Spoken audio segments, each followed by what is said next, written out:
livro do profeta Isaías, no seu capítulo de número 6. Tem por título: Isaías é escolhido e consagrado para profeta. Assim diz a versão que está em minhas mãos. No ano em que morreu o rei Uzias, eu vi o Senhor assentado sobre um alto e sublime trono, e o seu séquito enchia o templo. Os serafins estavam acima dele, cada um tinha 6 asas. Quantas asas? Com 2 cobriam o rosto, e com 2 cobriam os pés, e com 2 voavam, e clamavam uns para os outros, dizendo: Santo, Santo, Santo é o Senhor dos exércitos, e toda a terra está cheia da sua glória. E os umbrais das portas se moveram com a voz do que clamava, e a casa se encheu de fumaça. Então disse eu: ai de mim, que vou perecendo, porque sou um homem de lábios impuros, e habito no meio de um povo de impuros lábios. E os meus olhos viram o Rei, o Senhor dos exércitos. Mas um dos serafins voou para mim, trazendo na mão uma brasa viva, que tirara do altar com uma tenaz. E com ela tocou a minha boca e disse: eis que isto tocou os teus lábios, e a tua iniquidade foi tirada, e purificado o teu pecado. Depois disso, ouvi a voz do Senhor que dizia: a quem enviarei? E a quem há de ir por nós? Então disse eu: eis-me aqui, envia-me a mim. Vamos repetir, um bom só coro, o verso de número 1, no 3. No ano em que morreu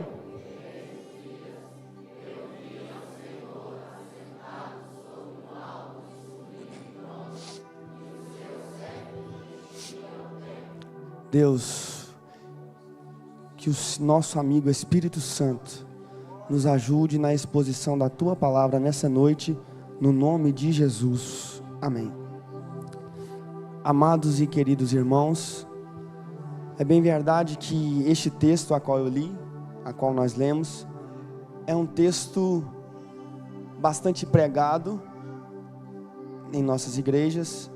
Em algum momento em seu devocional, possivelmente você já passou por essa passagem bíblica. E eu quero trazer nesta noite algumas características desse texto que o Senhor colocara em meu coração.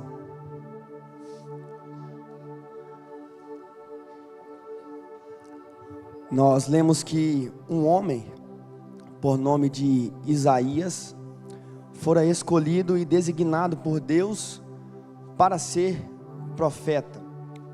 Este profeta também é conhecido como um profeta messiânico, porque ele proferia algumas profecias a respeito de Jesus Cristo. Dentre elas, uma bastante conhecida, Isaías, no seu capítulo de número 53, vai nos dizer que o castigo que nos trouxe a paz estava sobre ele, e pelas suas pisaduras nós fomos sarados. Você pode glorificar o nome do Senhor por isso? Pelas suas pisaduras nós fomos sarados. Mas aí surge uma questão bastante interessante, que para o profeta Isaías proferir isso, presbítero Edson, como ele ia saber a dimensão disso que aconteceria aproximadamente 700 anos depois? Ou seja, o próprio Deus, ele vai revelar-se para o profeta Isaías. Este profeta também vai proferir palavras de juízo para o povo daquela época. E no versículo a qual nós lemos, no capítulo de número 6, vai ser um divisor de águas no ministério do profeta Isaías. Este profeta, que fora usado por Deus, como eu disse anteriormente, aproximadamente 700 anos antes de Cristo. E o primeiro versículo vai nos dizer que foi no ano em que morreu o rei Uzias.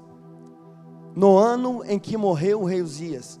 Alguns pregadores dizem erroneamente que foi depois que o rei Uzias morreu, mas o texto sagrado é bem claro em nos dizer que foi no ano em que morreu o rei Uzias. Pode ser depois e pode ser antes, mas onde eu quero chegar com isso? Se foi antes do rei Uzias morrer, todos nós sabemos, se você ler o livro de Crônicas, o fim que teve Uzias.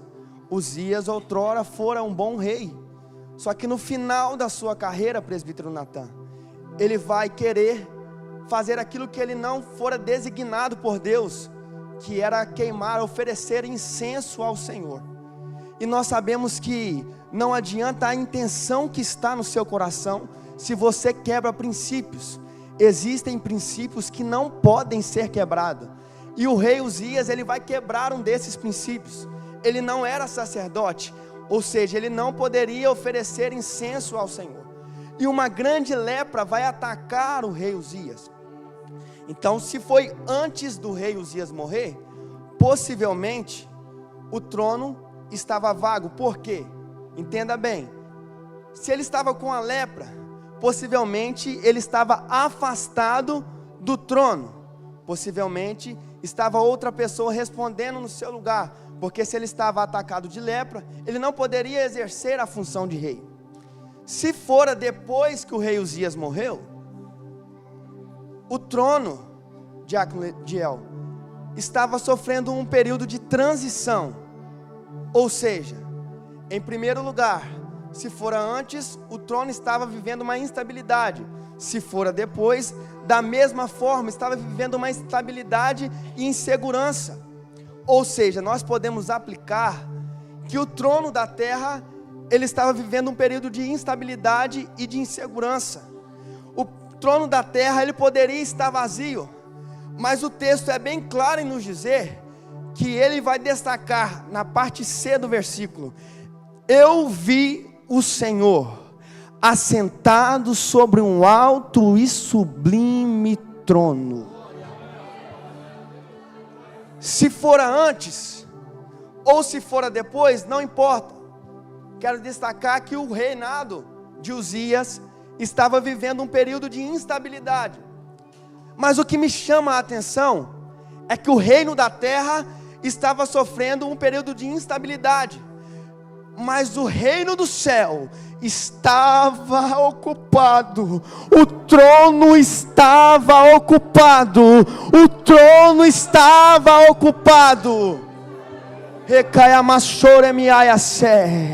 Eu sinto a presença de Deus aqui nessa noite, aleluia.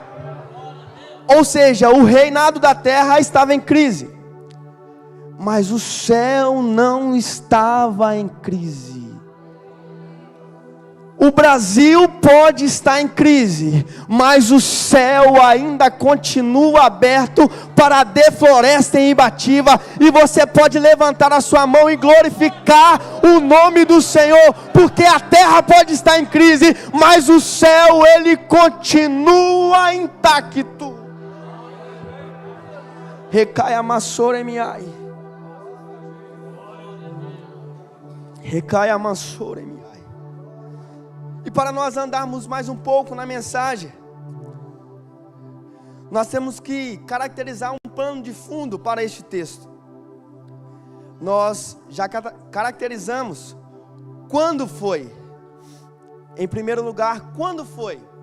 No ano em que morreu o rei Uzias. Em segundo lugar, onde foi? O texto vai nos responder.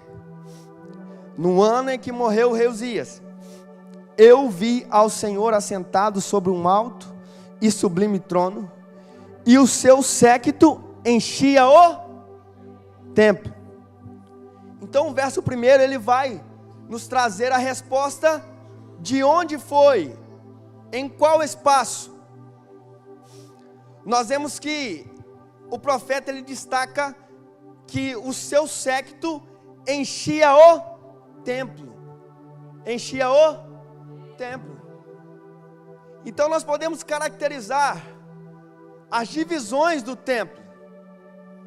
Em primeiro lugar, existia o átrio o lugar santo e o lugar santíssimo. Entenda bem, no lugar santíssimo estava a arca da aliança. Esta arca que ela simbolizava a presença de Deus. A arca, ela não era a presença de Deus em si, ela simbolizava a presença de Deus.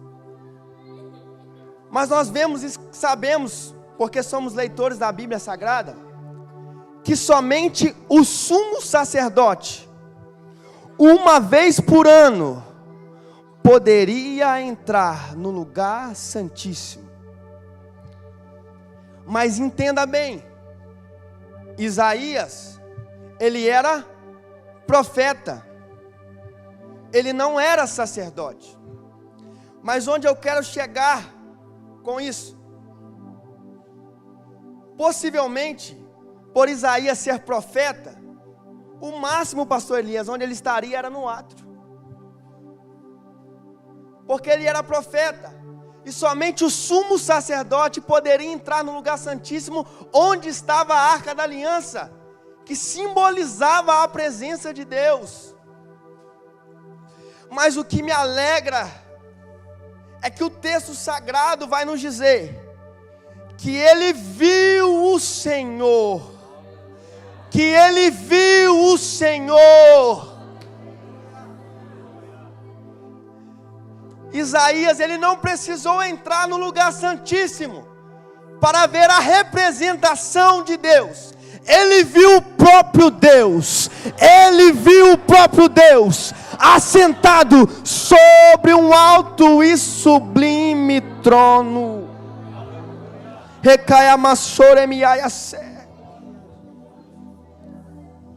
Deus abriu o céu do lado de fora do lugar santíssimo e se apresentou para Isaías.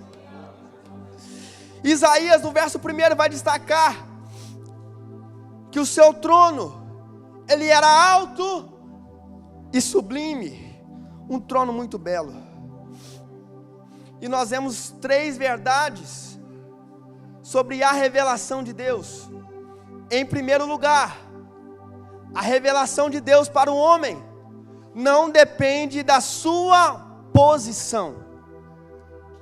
Como eu disse anteriormente, somente o sumo sacerdote poderia entrar no lugar santíssimo para ver a representação da presença de Deus. Mas Deus vai se revelar para um homem que era profeta no lugar chamado de átrio. Porque a revelação da presença de Deus não depende da sua posição. Não importa se você é pastor, não importa se você é presbítero, se é diácono, evangelista, não importa se você é uma irmã do círculo de oração, não importa se você é um jovem, se você está no centro da vontade de Deus, Ele vai se revelar para você. Porque a revelação de Deus não depende da nossa posição. Às vezes você se preocupa. Eu não sou ninguém. Quem sou eu? Existem pessoas melhores do que eu. Meu irmão, se Jesus, se Deus olhou para você e te escolheu, é você mesmo, não adianta fugir.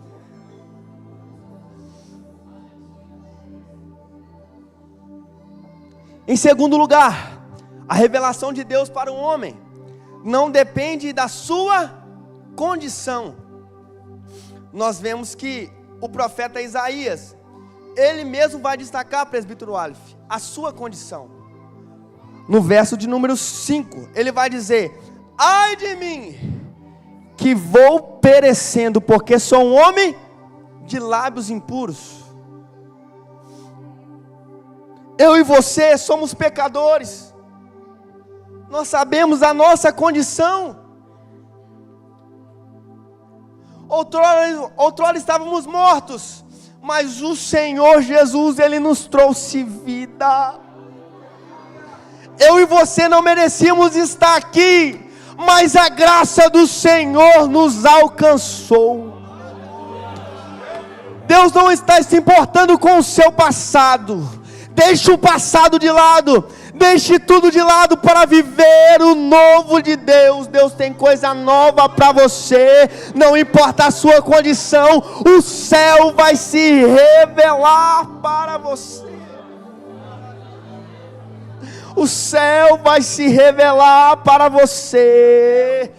Eu sinto a presença de Deus aqui nessa noite. Você pode levantar a sua mão e glorificar o nome do Senhor Jesus. Recaia soremiai. Em primeiro lugar, não depende da posição. Em segundo lugar, não depende da condição. E em terceiro lugar, não depende do espaço. Não depende do lugar. Entenda bem. A representação da presença de Deus estava no lugar santíssimo. Mas Isaías viu o Senhor. E ele não estava, irmão Saulo, no lugar santíssimo. Ou seja, não depende do lugar. Aonde tem um crente cheio de Deus, o Senhor se revela para ele. Você pode estar no seu trabalho, você pode estar na sua escola, o Senhor se revela para você, porque a revelação da presença de Deus não depende do lugar, não depende do espaço. E para minha alegria e para a sua alegria, o Senhor decidiu se revelar para nós aqui nesta noite. Então chame a atenção dele, glorifica o nome do Senhor, porque ele se faz presente em nosso meio. Recaia mandoramaya surimihai.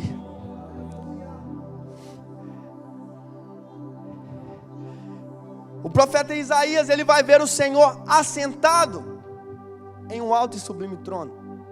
Entenda bem, o nosso Deus assentado não é sinônimo de paralisado. Quantos acreditam que o céu está em movimento nessa noite? Levanta a mão se você realmente acredita que o céu está em movimento.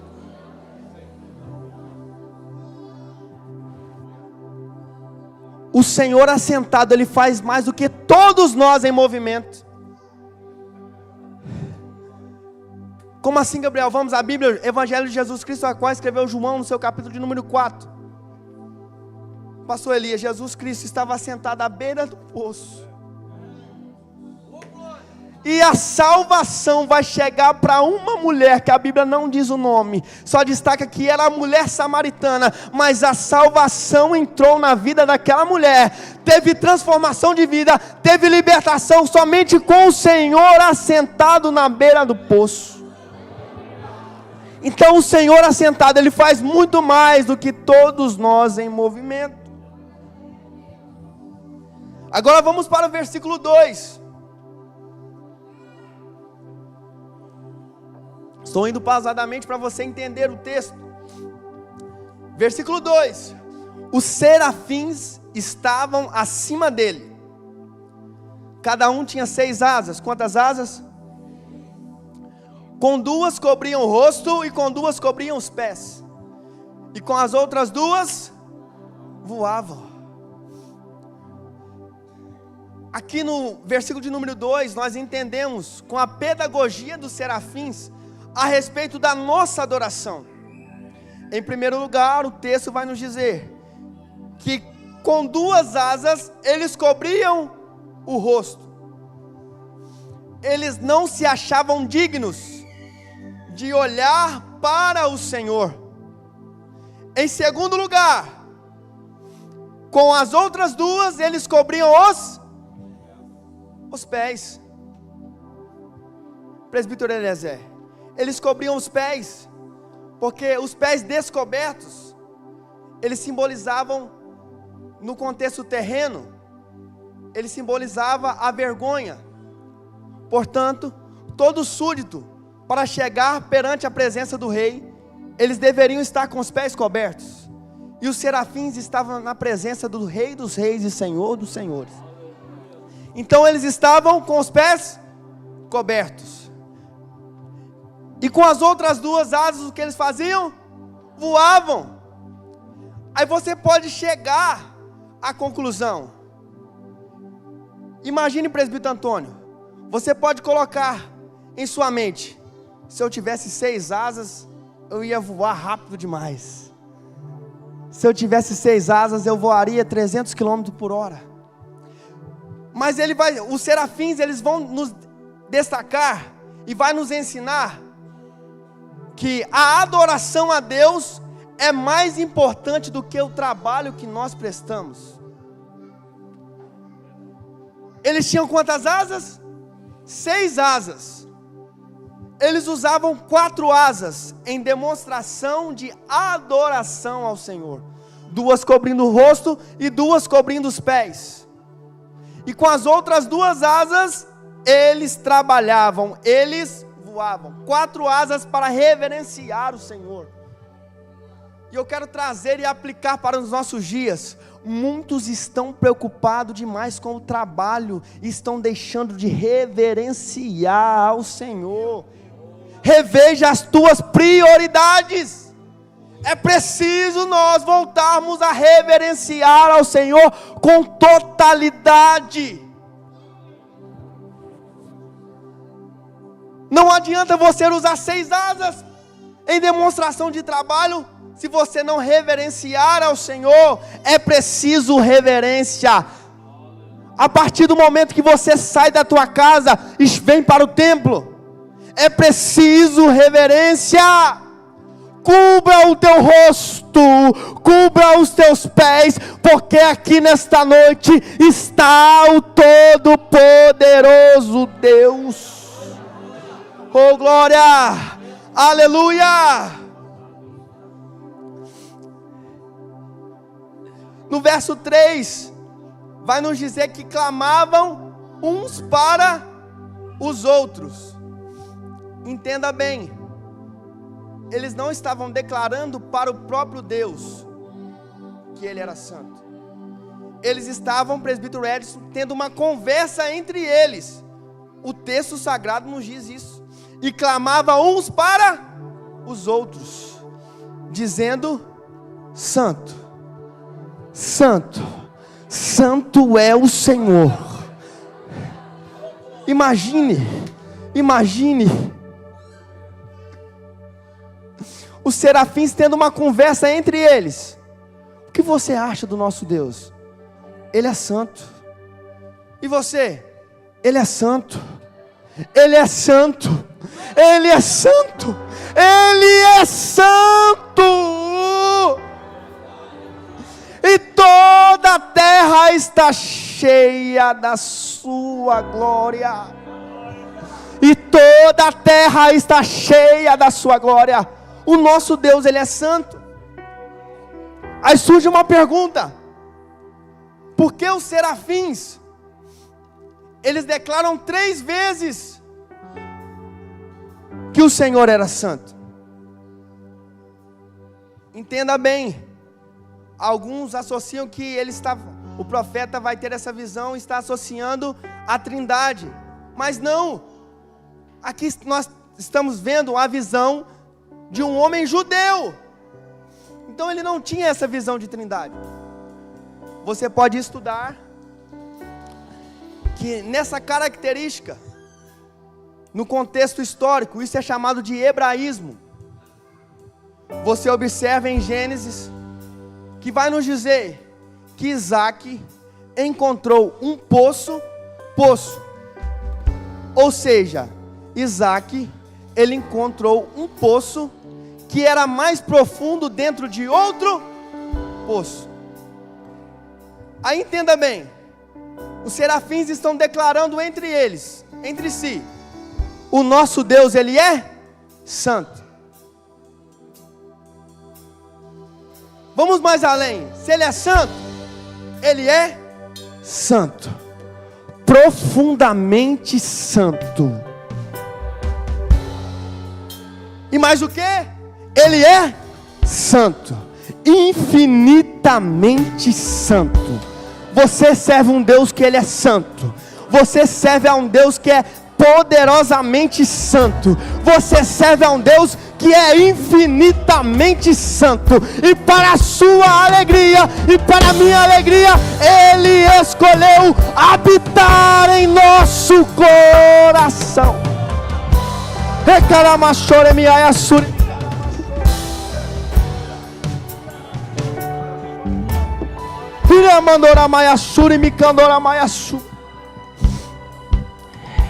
O nosso Deus, Ele é santo.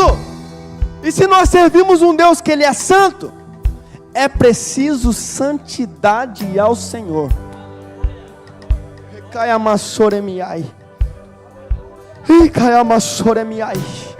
O escritor aos Hebreus vai dizer no capítulo de número 12, versículo 14, que sem santificação ninguém verá o Senhor.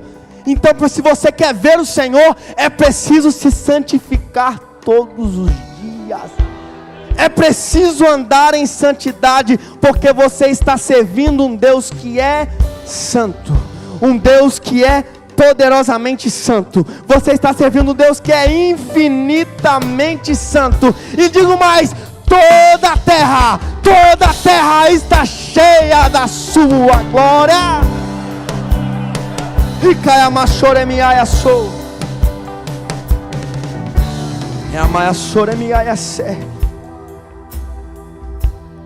Deus exige santidade do seu povo. Vamos adiantar. Verso de número 4. E os umbrais das portas se moveram com a voz daquele que clamava. E a casa se encheu de fumaça. E a casa se encheu de fumaça. Neste contexto, a fumaça ela vai representar o juízo de Deus. Porque você observa que no versículo de número 5, vai sobrever um grande temor no profeta Isaías. E ele vai dizer: ai de mim, ai de mim. Aí você pode associar os serafins, seres santos. Eles não ousavam olhar para o Senhor, eles cobriam o rosto. Mas um pecador, ele vai ver o Senhor assentado sobre um alto e sublime trono. Então veio um grande temor sobre o profeta Isaías. Ele vai reconhecer a sua condição. Eu sou um homem pecador, habito no meio de um povo de impuros lábios, e eu tenho lábios impuros. E os meus olhos viram o Senhor dos exércitos. Então um grande temor sobreveio sobre Isaías. E para piorar a situação de Isaías, que ele já estava temendo em seu coração, verso de número 6, um dos serafins vai voar em direção ao altar do Senhor. E o que ele vai tirar do altar? Ele vai tirar uma brasa viva.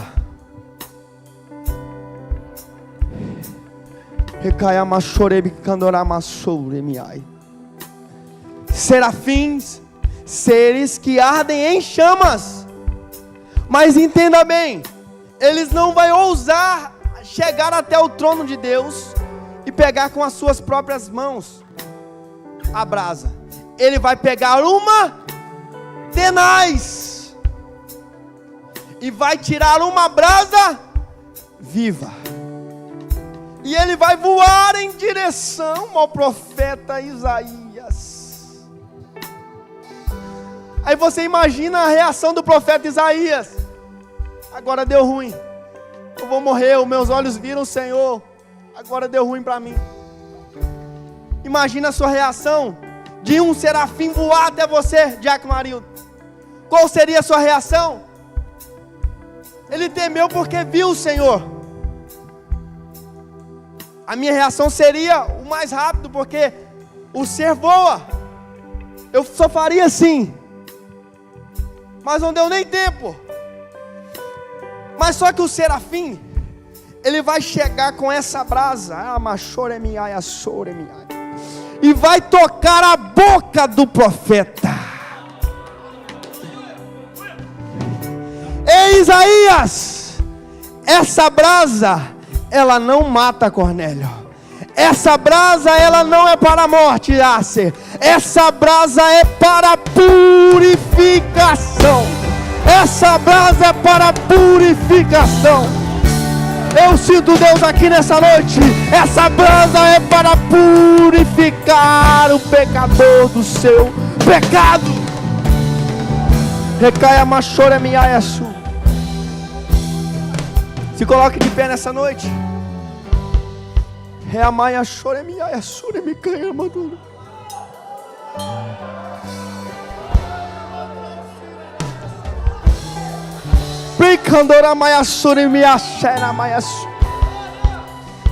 Então o pecador, ele vai ter os teus lábios purificados, e a tua iniquidade foi tirada, e purificado o teu pecado. Entenda bem, no verso de número 8, pastor Josué, vai ser a primeira vez que o Senhor vai falar no texto, presbítero Edson.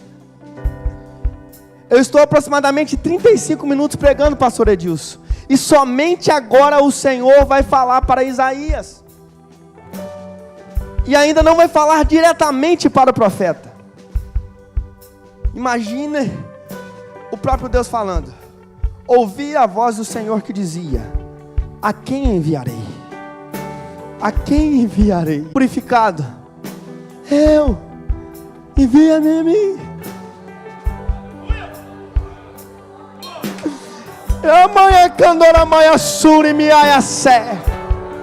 Envia-me a mim.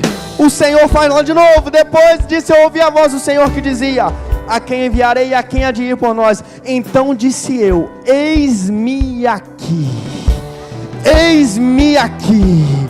Eis-me aqui. Nessa noite nós estamos aqui, vários pecadores que foram purificados pela brasa viva que desceu do céu, pela brasa viva.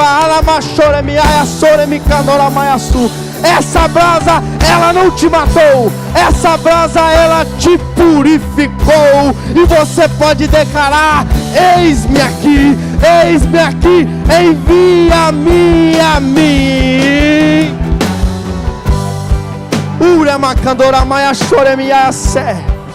Essa brasa não mata, essa brasa ela purifica. Então glorifica o nome do Senhor. Receba o toque do Senhor, receba a brasa do céu. Você que não é batizado, no nome de Jesus, fale em línguas estranhas. Você que há muito tempo não fala em línguas estranhas, seja renovado. Você que estava pensando em parar, receba o ânimo vindo do céu.